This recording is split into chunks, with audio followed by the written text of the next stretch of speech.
Hi everyone, welcome back to my channel Aparna. తులాకేదశి రోజున దేవుడికి నైవేద్యంగా సమర్పించే కొబ్బరి కుడుములను ఎలా ప్రిపేర్ చేయాలో చూపిస్తాను. ఈ కొబ్బరి కుడుములు వచ్చేసి చాలా హెల్దీ, ఎందుకంటే ఇవి మన ఆవిరి మీద ఉడికిస్తాం కాబట్టి.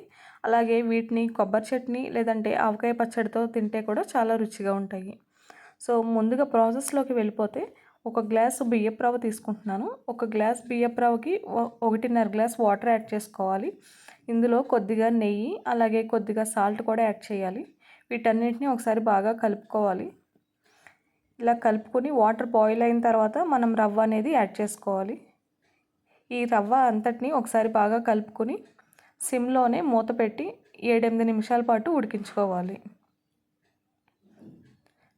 మరో పక్కన పావు కప్పు పచ్చిశనగపప్పు తీసుకున్నాను. దీన్ని గంట ముందు నానబెట్టి పెట్టుకున్నాను. ఇప్పుడు ఈ పప్పును కూడా మనం ఉడకపెట్టుకోవాలి. ఇలా నానబెట్టుకోవడం వల్ల పచ్చిశనగపప్పు అనేది త్వరగానే ఉడికిపోతుంది మనకి. 7-8 నిమిషాల తర్వాత మనకి రవ్వ ఇలా పూర్తిగా ఉడికి ఉంటుంది. చల్లారిన తర్వాత ఏమైనా చిన్న చిన్న ఉండలు ఉంటే కనుక ఇలా చిదుముకోండి. ఇప్పుడు ఇందులోకి పచ్చి కొబ్బరి తురుము కూడా యాడ్ చేసుకోవాలి. ఇక్కడ ఒక కొబ్బరికాయ తీసుకున్నాను నేను. అలాగే ముందుగా ఉడకపెట్టుకున్న పచ్చిశనగపప్పు కూడా ఇందులో వేసి మొత్తం అంతా బాగా మిక్స్ చేయాలి. ఇలా మిక్స్ చేసుకొని ఇప్పుడు ఈ రవ్వ అంతటిని ఉండ్రాలుగా చుట్టుకోవాలి మనం.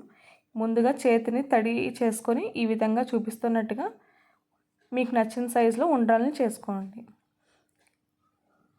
ఇదే విధంగా మిగిలిన రవ్వతో కూడా నేను ఇన్ని ఉండ్రాలన్నీ రెడీ చేసి పెట్టుకున్నాను. ఇప్పుడు ఈ ఉండ్రాలన్నింటినీ కుక్కర్లో లేదా ఇడ్లీ పాత్రలో ఒక రేకుపై ఈ విధంగా పెట్టుకుని 5-6 నిమిషాల పాటు ఆవిరిపై ఉడికించుకుంటే మనకి ఉండ్రాలు అనేవి రెడీ అయిపోతుంది. ఈ వీడియో కనుక మీకు నచ్చినట్టయితే ప్లీజ్ లైక్ చేసి, షేర్ చేసి, సబ్స్క్రైబ్ చేసుకోండి. Thanks for watching.